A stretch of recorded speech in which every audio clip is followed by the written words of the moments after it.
Alright, so it's a beautiful day today and I thought I would go out on my front porch and have another video and take a break from being inside. And I brought my computer with me to read you a question from one of my students pertaining to plot and subplot. He says, what happens when the subplots are too complicated or there's not enough of them?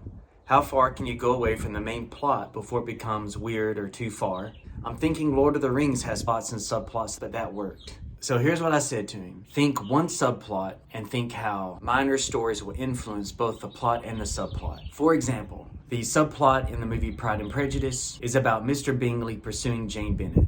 And that's really the only true storyline that influences the main plot of Mr. Darcy pursuing Elizabeth Bennet and eventually getting married. Mr. Bingley's sister gets involved in Mr. Bingley and Jane Bennet's love affair, and Lady Catherine gets involved in Mr. Darcy and Elizabeth's relationship, but that's just because Lady Catherine wants Mr. Darcy to marry her daughter. So don't think about Mr. Bingley's sister and Lady Catherine being subplots and having their own story. All we need to see from them is character arcs. Mr. Bingley's sister is quiet and spoiled in the beginning. She becomes outspoken and curious about Elizabeth. But in the end, we find that she's just a bitter, unhappy person, and she decides to step out of the picture. Lady Catherine's character arc, she shows little to no interest in Elizabeth Bennet and seems relatively calm. But in the end, we realize she's very outspoken and can be very vicious. And when she's defeated, she throws a little bit of a temper tantrum. We don't have to see how these characters grew up or why they're jaded or why they are the way they are. But we do want to see their character arcs, who they are at the beginning of the story and who they are by the end of the story after the story changes them. So don't look at them as subplots, look at them as characters that influence both the subplot and the main plot.